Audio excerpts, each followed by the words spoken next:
ओम नमः सिद्धेभ्यः। ओम नमः सिद्धेभ्यः। ओम नमः सिद्धेभ्यः। बोले महावीर भगवान की, आज श्री गुरु विद्यासागर जी महाराज जी की, उत्तम आर्जव धर्म की आज हम समझेंगे उत्तम आर्जव धर्म की पूजा का अर्थ। कपट न कीजिए कोई, चोरन के पुर ना वशे, सरल स्वभावी हो ताकि घर बहु संपदा। आर्जव धर्म का अर्थ होता है सरलता, मन वचन काय की सरलता, अर्थात कुटिलता का त्याग, कपट का, छल का, मायाचारी के त्याग का नाम आर्जव धर्म होता है। तो कपट न कीजिए कोई, किसी को भी जीवन में छल कपट नहीं करना चाहिए। चोरन के पुर ना वशे, जो छल कपट करने वाले चोर आदि हैं, दूसरे की वस्तु छल कपट से चुराते हैं, उनके कभी पुर माने गांव नहीं वसे, यानी उनकी कभी जीवन में समृद्धि नहीं होती। सरल स्वभावी होय ताके घर बहु संपदा, जो सरल स्वभावी होते हैं उनके घर में बहुत संपदा संपत्ति आती है। कपटी के यहाँ संपत्ति नहीं आती। संपत्ति किसके आती है? जो छल कपट को छोड़ करके सरल स्वभावी हुआ करते हैं, उनके पास बहुत संपदा हुआ करती है। उत्तम आर्जव रीति बखानी, रंचक दगा बहुत दुखदानी, मन में हो सो वचन उचरिए, वचन हो ये सो तन सो करिए।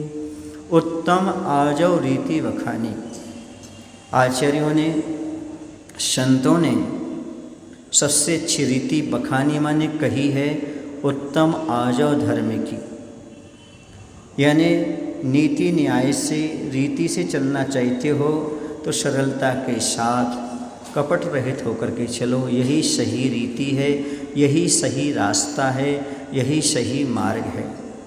रंचक दगा बहुत दुखगानी, थोड़ा सा भी दगा, धोखा, छल कपट बहुत दुख देने वाला है।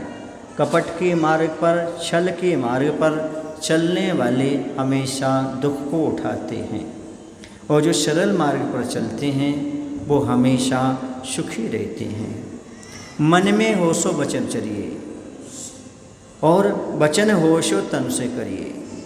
जो मन में हो वही वचन से व्यक्त करो, जो वचन में हो वही काया से व्यक्त करना चाहिए। कहने का तात्पर्य है मन से कुछ, वचन से कुछ, काया से कुछ नहीं करना चाहिए।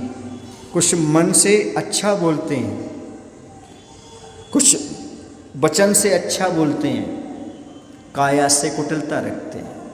कुछ लोग वचनों से अच्छा व्यवहार करते हैं और पीठ पीछे बुराई करते हैं। सामने तो अच्छा अच्छा अच्छा और पीठ पीछे बुराई करते हैं।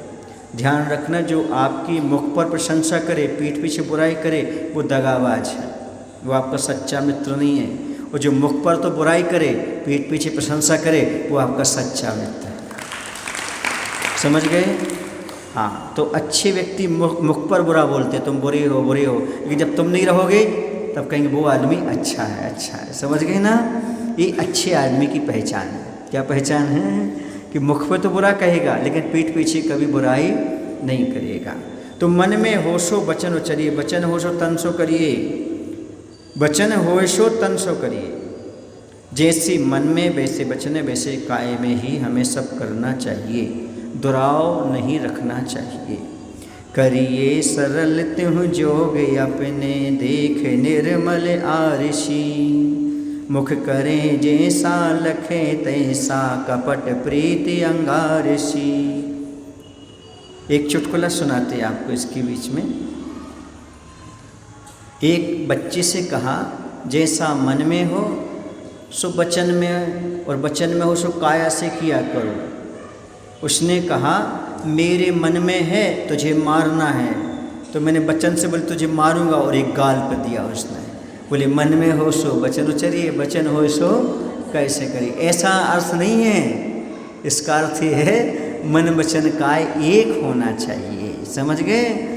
नहीं आप सोचो हमारे मन में सामने वाले की पिटाई करना, तो वचन से बोलेंगे और मारेंगे, इसका नाम आर्जव धर्म है। इसका नाम आर्जव धर्म नहीं है। आर्जव धर्म का अर्थ है कुटिलता का त्याग करना, धोखेबाजी का त्याग करना। समझ गए ना? कही करिए सरल त्यों जोग अपने देख निर्मल आरसी। आरसी माने होता है दर्पण, आईना, मिरर। करिए सरल त्यों जोग अपने योग माने मन वचन काय को सरल करो। देख निर्मल आरसी, स्वच्छ दर्पण को देख करके। दर्पण कैसा होता है? पारदर्शिता होती दर्पण में। ऐसे आप भी दर्पण को देख करके पारदर्शिता रखने का प्रयास करिएगा। अपने मन वचन काय को सरल बनाने का प्रयास करिए। जैसे दर्पण निर्मल होता है वैसे आप भी पारदर्शी बनो। कैसे बनो आप? पारदर्शी बनो। कांच देखा आपने? कांच में आर पार दिखाई देता है, दिखाई देता कि नहीं देता? ऐसे ही तुम्हारे जो बाहर है वो आपके अंदर में होना चाहिए। इसके साथ ही साथ मुख करे जैसा लखे तैसा कपट प्रीति अंगारसों।